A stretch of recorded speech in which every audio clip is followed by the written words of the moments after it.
ആ okay ready നടന്നു.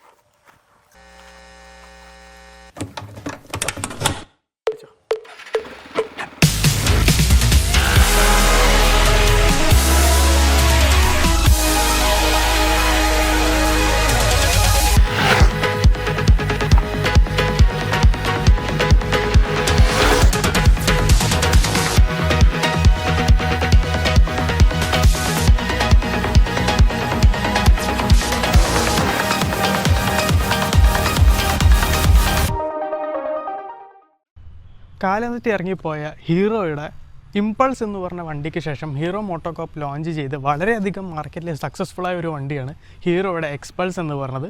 അതിനുശേഷം അതിൻ്റെ ഒരു 4V വേരിയൻറ്റ് വന്നു. നേരത്തെ ഇറങ്ങിയ 2 വീക്ക് ശേഷം 4V വന്നു. അതിനുശേഷം നമുക്ക് കിട്ടിയിട്ടുള്ള ഒരു അപ്ഡേറ്റ്, അതായത് സീരിയസ് ആയിട്ട് കുറച്ചുകൂടെ ഓഫ് റോഡിങ് കൊണ്ട് നടക്കുന്ന ആൾക്കാർക്ക് വേണ്ടിയിട്ട് ഇറക്കിയ ഒരു വണ്ടിയാണ് ഹീറോ എക്സ്പൾസിന് ഒരു റാലി വേരിയൻറ്റ്, അതായത് പ്രോ വേരിയൻ്റ് എന്ന് പറഞ്ഞാൽ നമ്മൾ ഇപ്പോൾ കൊണ്ടുവന്നിട്ടുള്ള വണ്ടി. അപ്പോൾ ഈ വണ്ടിയുടെ ഒരു റിവ്യൂ ആണ് നമ്മൾ ചെയ്യാൻ പോകുന്നത്. എൻ്റെ ബേസിക്കലി പറയുകയാണെങ്കിൽ ഒരു കമ്മ്യൂട്ടർ ബൈക്ക് ഓടിക്കുന്ന ഒരു 125cc ബൈക്ക് മാത്രം ഓടിക്കുന്ന ഒരാളുടെ നിലയിൽ നിന്നും ഇതിലേക്ക് കയറുന്ന സമയത്ത് എന്താണ് ഒരു ഡിഫറൻസ് ഫീൽ ചെയ്യുന്നത്, ഇത് കൊണ്ട് നടക്കാൻ എങ്ങനെയുണ്ട്, ഒരു 100 കിലോമീറ്ററൊക്കെ ഓടിച്ചത്, അതായത് നല്ലോണം ഹൈവേയിലും നമ്മുടെ സാധാരണ ഈ നാട്ടിലുള്ള റോഡിലൊക്കെ ഓടിച്ചതിൻ്റെ പുറത്തുള്ള ഒരു റിവ്യൂ ആയിരിക്കും വരുന്നത്. പിന്നെ ചെറിയ ഓഫ് റോഡും കാര്യങ്ങളും നമ്മൾ ചെയ്തിട്ടുണ്ട്. അപ്പോൾ അതിൻ്റെ ബേസിസിലായിരിക്കും നമ്മൾ ഇന്നത്തെ വീഡിയോ ചെയ്യാൻ പോകുന്നത്. ഓക്കെ, അപ്പോൾ ഇന്ന് നമ്മുടെ കൂടെയുള്ള ഈ വണ്ടി എന്ന് പറയുന്നത് ഒരു ട്രാക്ക് പർപ്പസിന് യൂസ് ചെയ്യുന്ന വണ്ടിയാണ്. ട്രാക്ക് പർപ്പസ് എന്ന് പറയുമ്പോൾ അങ്ങനെ മാരക മോഡിഫിക്കേഷൻ ഒന്നുമില്ല, സ്റ്റോക്ക് കാറ്റഗറിയിൽ മോട്ടോക്രോസ് ഓടിക്കുന്ന വണ്ടി, അതായത് ഒരു മോഡിഫിക്കേഷനും ചെയ്യാതെ തന്നെ ആസ് സ്റ്റോക്ക് നമ്മൾ വണ്ടി മോട്ടോക്രോസിന് ഉപയോഗിക്കും. ആ ഒരു കാറ്റഗറിയിൽ ഓടിക്കുന്ന വണ്ടിയാണ്. ജസ്റ്റ് ടയേഴ്സ് മാത്രം നമുക്കിതിനകത്ത് നോബി ടയേഴ്സ് അഥവാ ഈ പറഞ്ഞ off road tyres, proper off റോഡിനുള്ള ടയേഴ്സാണ് ഇതിനകത്ത് ഇട്ട് കൊടുത്തിരിക്കുന്നത്. അപ്പോൾ അതാണ് ഈ വണ്ടിയുടെ ഒരു പ്രത്യേകത എന്ന് പറയുന്നത്. Apart from that everything is completely സ്റ്റോക്കാണ്. പിന്നെ ഇതിനകത്ത് ഓൾറെഡി റാലി സീറ്റാണ് വരുന്നത്. പിന്നെ ഈ വണ്ടി എന്ന് പറയുന്നത് റാലി എഡിഷൻ അല്ലെങ്കിൽ പ്രോ എഡിഷൻ ആയതുകൊണ്ട് തന്നെ ഓൾറെഡി ഹൈറ്റ് കൂടുതലാണ് വണ്ടിക്ക്. അതിന് പുറമേ തന്നെ ഇതിനകത്ത് റാലി സീറ്റും കൂടെ വെച്ചിട്ടുണ്ട്. അപ്പോൾ ഓൾറെഡി ഹൈറ്റ് കൂടുതലായിട്ടുള്ള വണ്ടിക്ക് മുകളിൽ വീണ്ടും ഹൈറ്റ് കൂടുന്ന സാധനങ്ങൾ വെച്ചിട്ടുണ്ട്. ആൻഡ് ഇതിനകത്ത് നമുക്ക് അഡ്ജസ്റ്റബിൾ ആയിട്ടുള്ള സസ്പെൻഷനും കൂടെ കിട്ടുന്നുണ്ട്. അതായത് സീരിയസ് ഓഫ് റോഡേഴ്സിന് വേണ്ടിയിട്ടാണ് ഈ വണ്ടി വെച്ചിരിക്കുന്നതെന്ന് പറഞ്ഞില്ല, അതുകൊണ്ട് തന്നെ നമുക്ക് അതിനനുസരിച്ച് ട്യൂൺ ചെയ്യാൻ പാകത്തിനുള്ള അഡ്ജസ്റ്റബിൾ ആയിട്ടുള്ള സസ്പെൻഷനാണ് ഇതിനകത്ത് വന്നിരിക്കുന്നത്.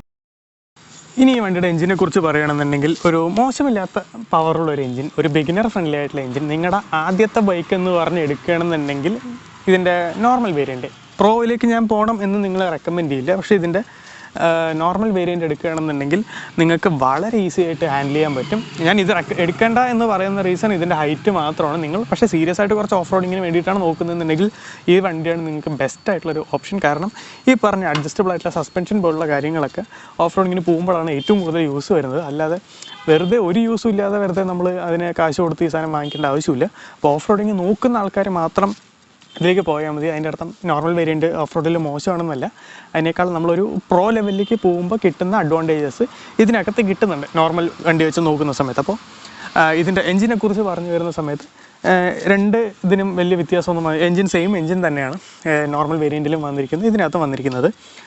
നമ്മുടെ ടൗണിലൊക്കെ ഓടിച്ചുകൊണ്ട് നടക്കാൻ വളരെയധികം സപ്പോർട്ട് ചെയ്യുന്നൊരു എഞ്ചിനാണ്. ആവശ്യത്തിന് പവർ ഉണ്ട്, പിടിച്ചാൽ കിട്ടാത്ത ഒരു ഫീലും ഇല്ല. ബട്ട് നമ്മൾ ഹൈവേയിലേക്ക് പോകുന്ന സമയത്ത് ഒരു 60 to 75 ഒക്കെയാണ് ഇതിൻ്റെ ഒരു സ്വീറ്റ് സ്പോട്ട് എന്ന് പറയുന്നത്. കാരണം ഒരു 70 ഓടിക്കണമെന്നുണ്ടെങ്കിൽ നമുക്കൊന്ന് കൈ കൊടുത്താൽ ഈസി ആയിട്ട് ഓവർടേക്ക് ചെയ്തെടുക്കാനൊക്കെ പറ്റും. പക്ഷേ ഒരു 80 മുകളിൽ പോകുമ്പോൾ വണ്ടി സ്ട്രഗിൾ ചെയ്യുന്നതായിട്ട് നമുക്ക് ഫീൽ ചെയ്യും. അപ്പോൾ അതാണ് ഇതിൻ്റെ എഞ്ചിനെ കുറിച്ചൊക്കെ പറയാൻ നമുക്കുള്ളത്. ഇതൊരു ഓഫ് റോഡ് വണ്ടി ആയതുകൊണ്ട് തന്നെ ഇതിൻ്റെ സീറ്റ് ഹൈറ്റ് എന്ന് പറഞ്ഞാൽ അത്യാവശ്യം കൂടുതൽ തന്നെയാണ്. സോ അതിനെക്കുറിച്ചൊരു ഐഡിയ കിട്ടാൻ വേണ്ടി ഞാൻ ജസ്റ്റ് ഇതിനകത്തൊന്ന് കയറി ഇരുന്ന് കാണിക്കാം. എൻ്റെ ഹൈറ്റ് വന്നിട്ട് 5 foot 8.5 inches വരുന്നത്. ഓൾമോസ്റ്റ് 5 foot 9 inches തന്നെ പറയാം. ഞാൻ ബെയർ ഫുട്ടായിട്ട് ചെരുപ്പ് പോലും ഇടാതെയാണ് ഈ വണ്ടിയിൽ കയറുന്നത്. എന്നിട്ട് എങ്ങനെയുണ്ട് ഇതിൻ്റെ സീറ്റ് ഹൈറ്റ് എന്നുള്ളത് കാണിച്ചു തരാം. കണ്ടല്ലോ, ഇതാണ് ഇതിൻ്റെ സീറ്റ് ഹൈറ്റ് എന്ന് പറയുന്നത്. വെറുതെ കാല് ജസ്റ്റ് വിരൽ മാത്രം നമുക്ക് കുത്തി നിൽക്കാൻ പറ്റുന്ന പോലെയാണ് എനിക്ക് പറ്റുന്നത്. റീസൺ ഞാൻ പറഞ്ഞില്ല, ഇത് അത്യാവശ്യം ടോളായിട്ടുള്ള വണ്ടിയാണ്. ഇതിനകത്ത് റാലി സീറ്റ് കൂടെ വെച്ചിരിക്കുന്നതുകൊണ്ടാണ്. അപ്പോൾ ഏറ്റവും ടോളസ്റ്റ് സെറ്റപ്പിലാണ് ഈ വണ്ടി നിൽക്കുന്നത്. അതുകൊണ്ടാണ് ഇതിപ്പോൾ എനിക്ക് ഇങ്ങനെ കാല് വയ്ക്കാൻ പറ്റുന്നത്. ഇനിയിപ്പോൾ ഇതുകൊണ്ട് കംഫർട്ടബിൾ ആണോ എന്ന് ചോദിച്ചാൽ തള്ളിക്കൊണ്ട് പോകാനൊക്കെ കുറച്ച് ബുദ്ധിമുട്ടാണ്. അടുത്തായിട്ട് ഈ വണ്ടി ഓടിക്കുന്ന സമയത്ത് എങ്ങനെയാണ് ഫീൽ ചെയ്യുന്നതെന്ന് ചോദിച്ചാൽ ആദ്യം തന്നെ പറയേണ്ടത് ഞാൻ ജീവിതത്തിൽ ആദ്യമായിട്ട് ടെസ്റ്റ് ഡ്രൈവ് ചെയ്ത വണ്ടി എന്ന് പറയുന്നത് എക്സ്പൾസിൻ്റെ V2 ആണ്. അപ്പോൾ അത് ഓടിച്ച ആ ഒരു ഇമ്പ്രഷൻ വെച്ചിട്ട് ഞാൻ ഇതിനകത്ത് കയറിയപ്പോൾ മനസ്സിലായെന്ന് വെച്ചാൽ വളരെ റിഫൈൻഡ് ആയിട്ടുണ്ട് ഈ വണ്ടി എന്നുള്ളതാണ്. മുന്നത്തേക്കാൾ എത്രയോ റിഫൈൻഡ് ആണ്, വളരെ സ്മൂത്തായിട്ട് ഓടുന്നുണ്ട്, പിന്നെ ഈസി ടു ഹാൻഡിലാണ്. ഒരു ടോളറായിട്ടുള്ള വണ്ടിയാണ്, വളരെ മെലിഞ്ഞ് ഒതുങ്ങിയിരിക്കുന്ന ഒരു വണ്ടി ആയതുകൊണ്ട് തന്നെ നമുക്ക് എളുപ്പത്തിൽ ട്രാഫിക്കിൽ കൂടെ എടുത്തിട്ട് പോകാൻ പറ്റും. ഒട്ടും വെയിറ്റ് അറിയില്ല. നിർത്തിയിട്ട് നമ്മൾ തള്ളുന്ന സമയത്ത് നേരത്തെ കണ്ട പോലെ ഒരു ബുദ്ധിമുട്ടുണ്ട്. അത് ഈ ഹൈറ്റിൻ്റെയൊക്കെയാണ് കൂടുതലായിട്ട് പറയേണ്ടത്. പക്ഷേ നമ്മളൊന്ന് വണ്ടി മൂവ് ചെയ്ത് തുടങ്ങിക്കഴിഞ്ഞാൽ വളരെ ഈസി ടു ഹാൻഡിലാണ്. നമുക്ക് എങ്ങനെ വേണമെങ്കിലും എടുത്തുകൊണ്ട് പോകാൻ പറ്റും. ട്രാഫിക്കൊന്നും ഒരു പ്രശ്നമില്ല. അപ്പോൾ അത്രയും ലൈറ്റ് വെയിറ്റ് ആയിട്ട് ഹാൻഡിൽ ചെയ്യാൻ പറ്റുന്ന പോലെയാണ് ഈ വണ്ടി ഡിസൈൻ ചെയ്ത് വെച്ചിരിക്കുന്നത്. ഇനി ഓഫ് റോഡിലേക്ക് പോകുന്ന സമയത്താണെങ്കിലും നമുക്ക് വളരെ റേസ്ഡ് ആയിട്ടുള്ള ഹാൻഡിൽ ബാർ വരുന്നുണ്ട്. അതുപോലെ തന്നെ ഗ്രിപ്പിന് വേണ്ടിയിട്ട് നമുക്ക് പാഡ്സ് റിമൂവ് ചെയ്യാൻ പറ്റുന്ന ഫുഡ് റെസ്റ്റ് വരുന്നുണ്ട്. അപ്പോൾ ഈ ഒരു കാര്യങ്ങളൊക്കെ നമ്മൾ കൂടുതൽ റൈഡർക്ക് ഒരു ഫേവറബിളായിട്ട് നിൽക്കുന്ന കുറേ ഡിസൈൻ ആസ്പെക്റ്റ് വണ്ടിക്കകത്ത് കൊണ്ടുവന്നുണ്ട്. അതും നല്ല രീതിക്ക് തന്നെയാണ് പോകുന്നത്. അതുപോലെ തന്നെ ഈ അഡ്ജസ്റ്റബിൾ സസ്പെൻഷനും നമ്മുടെ റൈഡറുടെ സ്റ്റൈൽ അനുസരിച്ച് ഫൈൻ ട്യൂൺ ചെയ്തിട്ട് നമുക്ക് വയ്ക്കാൻ പറ്റും. അപ്പോൾ ഇതൊക്കെ ഈ വണ്ടിയുടെ ഒരു എന്താ പറയുക, ഈ ഓഫർ ചെയ്യുന്ന റേറ്റ് വെച്ച് നോക്കുമ്പോൾ ഈ ഒരു സെഗ്മെൻറ്റിൽ ഈ വണ്ടി മാത്രമേ സത്യം പറഞ്ഞാൽ ഇത്രയും ഓഫ് റോഡിന് ഫോക്കസ് ചെയ്ത് ഇത്രയും അഫോർഡബിൾ ആയിട്ട് വരുന്നത്. അത് വെച്ച് നോക്കുമ്പോൾ വളരെ ഒരു സ്പെഷ്യലായിട്ടുള്ള വണ്ടിയായിട്ടാണ് എക്സ്പൾസിൻ്റെ ഈ പ്രോ എഡിഷൻ വന്നിരിക്കുന്നത്. അപ്പോൾ ഈ വണ്ടിക്ക് ഇത്രയും നല്ല കാര്യങ്ങളൊക്കെ ഉണ്ട്, സപ്പോർട്ട് ചെയ്യുന്നതെന്നൊക്കെ പറഞ്ഞു. അപ്പോൾ ഇതിന് എന്തെങ്കിലും കുഴപ്പങ്ങളുണ്ടോ? യെസ്, ഈ വണ്ടിക്ക് ഇതിൻ്റേതായിട്ടുള്ള കുറച്ച് കുഴപ്പങ്ങളൊക്കെ ഉണ്ട്.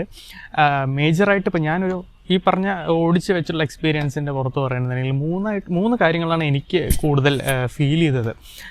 ഒന്നാമത്തെ കാര്യം എന്ന് പറയുന്നത് ഇതിന് ടോപ്പ് എൻഡ് ഇല്ല എന്നുള്ളതാണ്. അതായത് ആ ഒരു സ്വീറ്റ് സ്പോട്ട് എന്ന് പറയുന്നത് നമുക്ക് 60 to 80 നിൽക്കുന്നുണ്ട്.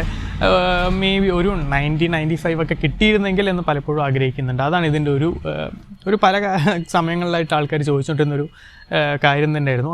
അതിൻ്റെ ഒരു പോരായ്മയായിട്ട് തന്നെ എനിക്ക് ഫീൽ ചെയ്തിട്ടുണ്ട്. പക്ഷേ ഈ പറയുന്ന എക്സ്പൾസ് 210 എന്ന് പറഞ്ഞ വണ്ടി എത്രയും പെട്ടെന്ന് തന്നെ ഷോറൂമിൽ എത്തുന്നതാണ്. അപ്പോൾ അതിനകത്ത് ഈ പ്രോബ്ലംസ് എല്ലാം സോൾവ് ചെയ്തിട്ടുണ്ടാവും എന്നാണ് ഞാൻ വിശ്വസിക്കുന്നത്. കാരണം അതൊരു വേറെ എഞ്ചിനാണ്, കരിസ്മയുടെ എഞ്ചിൻ ആയതുകൊണ്ട് തന്നെ കുറച്ചും കൂടി ടൂറിംഗ് ഫ്രണ്ട്ലി എഞ്ചിനായിരിക്കും എന്ന് വിശ്വസിക്കുന്നു. ഇനി രണ്ടാമത്തെ ഇതിൻ്റെ ഒരു പോരായ്മയായിട്ട് തോന്നിയത് ഇതിൻ്റെ മീറ്റർ കൺസോളിലാണ്. അതായത് ഇതിൻ്റെ ഗിയർ ബോക്സിൻ്റെ ഗിയർ ഇൻഡിക്കേറ്റർ വരുന്ന സാധനം, അത് നമ്മൾ ക്ലച്ച് പിടിച്ച് കഴിഞ്ഞാൽ അത് ഡിസേബിൾ ആയി പോകും. അതായത് നമ്മൾ എപ്പോഴൊക്കെ ക്ലച്ച് പിടിക്കുന്നു ആ സമയത്ത് അവിടെ ബ്ലാങ്ക് ആണ്, ഇൻഡിക്കേഷൻ കാണിക്കില്ല. നമ്മൾ നെക്സ്റ്റ് ഗിയറിലേക്ക് ഷിഫ്റ്റ് ചെയ്തിട്ട് ഒരു 1-1.5 സെക്കൻഡ്സ് കഴിഞ്ഞിട്ടായിരിക്കും ആ ഗിയർ ഏതാണെന്ന് ഡിറ്റക്ട് ചെയ്തിട്ട് ഇതിനകത്ത് ഡിസ്പ്ലേ ചെയ്യുന്നത്. അപ്പോൾ ഓടിക്കൊണ്ടിരിക്കുന്ന സമയത്ത് ക്ലച്ച് പിടിച്ച് കഴിഞ്ഞാൽ അത് പോകും. അത് വളരെ ഒരു അനോയിങ് ഫീച്ചറായിട്ട് എനിക്ക് തോന്നി. അപ്പോൾ അതൊരു റിയൽ ടൈം ആയിട്ട് വന്നിരുന്നെങ്കിൽ കുറച്ചുകൂടെ നന്നായിരുന്നു. അടുത്ത പ്രശ്നവും ഇതേ മീറ്റർ കൺസോളിനകത്ത് തന്നെയാണ്. നമുക്കിതിനകത്ത് മോഡ് ബട്ടൺ ഉപയോഗിച്ചുകൊണ്ട് നമ്മുടെ ഡിസ്പ്ലേക്കകത്ത് വരുന്ന കാര്യങ്ങൾ ചേഞ്ച് ചെയ്യാൻ പറ്റും. പക്ഷേ നമ്മളിപ്പോൾ ബ്ലൂടൂത്തിലിട്ട് വെച്ചാലും ശരി, അല്ലെങ്കിൽ വേറെ എന്തെങ്കിലും നമ്മുടെ എക്കോണമി ഷിഫ്റ്റിംഗ് മോഡിലേക്ക് മാറ്റിയിട്ടാലും ശരി, ഒരിക്കൽ ഒന്ന് വണ്ടി ഓഫ് ചെയ്ത് ഓൺ ചെയ്ത് കഴിഞ്ഞാൽ വീണ്ടും പഴയ പോലെ നോർമൽ ഡിഫോൾട്ട് സ്ക്രീനിൽ വന്ന് നിൽക്കും. അപ്പോൾ അതൊരു ബുദ്ധിമുട്ടായിട്ട് തോന്നി. അപ്പോൾ നമ്മൾ നേരത്തെ എവിടെയാണ് ക്ലോസ് ചെയ്തത് അതിനകത്ത് തന്നെ റിട്ടേൺ ചെയ്യുന്നുണ്ടെങ്കിൽ കുറച്ചുകൂടെ നന്നായിരുന്നു. അപ്പോൾ അതും ഒരു ഇമ്പ്രൂവ്മെൻറ്റ് വേണമെന്ന് ഇതിനകത്ത് എനിക്ക് തോന്നിയിട്ടുണ്ട്. സോ ഒരു കൺക്ലൂഷനായിട്ട് പറയണമെന്നുണ്ടെങ്കിൽ ഈ വണ്ടിയെക്കുറിച്ച് എന്താണ് എനിക്ക് ഫീൽ ചെയ്തത്, ഒരു ഫസ്റ്റ് റൈഡ് ഇംപ്രഷൻ എന്നുള്ള രീതിക്ക് ഞാൻ പറഞ്ഞുതരാം. ഒരു ബിഗിനർക്ക് സ്വന്തം ആദ്യത്തെ ബൈക്ക് എന്നൊക്കെ പറഞ്ഞ് എടുക്കാൻ പറ്റുകയാണെങ്കിൽ തീർച്ചയായിട്ടും മുന്നോട്ട് പോകുന്ന ഒരു മോഡലാണ് എക്സ്പൾസ് എന്ന് പറയുന്നത്. നിങ്ങളൊരു ഓഫ് റോഡിങ് ഒരു ക്രേസ് ഉള്ള ഒരാളാണെന്നുണ്ടെങ്കിൽ കണ്ണും പൂട്ടി നിങ്ങൾക്ക് പ്രോ വേരിയൻറ്റിലേക്കും കൂടെ പോകാൻ പറ്റും. കാരണം ഇതിൻ്റെ ഹൈറ്റ് ഒരു പ്രശ്നമാണോ എന്ന് ചോദിച്ചാൽ ഇതെല്ലാം നമ്മുടെ കോൺഫിഡൻസ് പോലെ ഇരിക്കുന്നതേ ഞാൻ പറയുള്ളൂ. കാരണം ഇതിൻ്റെ ഓണറുടെ ഹൈറ്റ് എന്ന് പറഞ്ഞാൽ 5'6" താഴെയെന്നാണ് ഞാൻ വിശ്വസിക്കുന്നത്. അപ്പോൾ ആ ഹൈറ്റും വെച്ചിട്ട് ഈ വണ്ടിയും കൊണ്ട് ഓഫ് റോഡിലൊക്കെ പോയി അല്ലെങ്കിൽ റേസിലൊക്കെ പങ്കെടുക്കുന്നു കുറേ കാലമായിട്ട്. സോ അതെല്ലാം ഒരു കോൺഫിഡൻസിൻ്റെ പുറത്തിരിക്കുന്ന ഒരു കാര്യമാണ്. അപ്പോൾ ഈ ഒരു പ്രൈസ് സെഗ്മെൻറ്റിൽ, അതായത് ഒരു അണ്ടർ 2.25 lakhs വരുന്ന ഒരു വണ്ടി, അല്ലെങ്കിൽ ഇപ്പോഴത്തെ പ്രൈസ് 2.7 lakh മറ്റേ വരുന്നുണ്ട് എക്സ്ഷോറും, ആ ഒരു പ്രൈസ് സെഗ്മെൻറ്റിൽ നോക്കുകയാണെന്നുണ്ടെങ്കിൽ അവൈലബിൾ ആയിട്ടുള്ള അത്യാവശ്യം നല്ലൊരു വണ്ടിയാണ്. ഇനിയിപ്പോൾ നിങ്ങൾക്ക് കുറച്ചുകൂടെ പവർ വേണം, അല്ലെങ്കിൽ ഇപ്പോൾ ഈ വീഡിയോ ചെയ്യുന്ന സമയത്താണെങ്കിൽ തന്നെ നോക്കിക്കഴിഞ്ഞാൽ നമുക്ക് എക്സ്പൾസിൻ്റെ 210 വന്നിട്ടുണ്ട്. അപ്പോൾ അത് കുറച്ചും കൂടെ ഒരു ഇമ്പ്രൂവ്ഡ് ആയിട്ടുള്ളൊരു സാധനമായിരിക്കും. അതുകൊണ്ട് തന്നെ എക്സിസ്റ്റിംഗ് സ്റ്റോക്കിലുള്ള ഇപ്പോഴത്തെ ജനറേഷൻ വണ്ടികൾക്ക് എക്സ്പൾസ് 200 വില കുറയാനുള്ള സാധ്യതകളും ഭാവിയിൽ കാണുന്നുണ്ട്. അതുപോലെ തന്നെ പുതിയ ജനറേഷൻ വണ്ടിക്ക് LED ഇൻഡിക്കേറ്റേഴ്സും മറ്റുമൊക്കെ വന്നിട്ടുണ്ട് ഇപ്പോൾ ഇറങ്ങാൻ പോകുന്ന വണ്ടികൾക്ക്. അപ്പോൾ അതൊക്കെ ഇതിൻ്റെ ഒരു അഡ്വാൻറ്റേജ് ആയിട്ട് തന്നെ പറയാൻ പറ്റും. ഒരു നല്ലൊരു ബിഗിനർ ഫ്രണ്ട്ലി ആയിട്ടുള്ള വണ്ടി എവിടെ വേണമെങ്കിലും എടുത്തുകൊണ്ട് പോകാം. അപ്പോൾ അതൊക്കെ ഒരു നല്ലൊരു കേപ്പബിലിറ്റി ആയിട്ടുള്ള ഒരു ഓൾ ടുഗദർ ഒരു നല്ല വണ്ടിയായിട്ട് നമുക്ക് എക്സ്പൾസിൻ്റെ 200 കൺക്ലൂഡ് ചെയ്ത് പറയാൻ പറ്റും.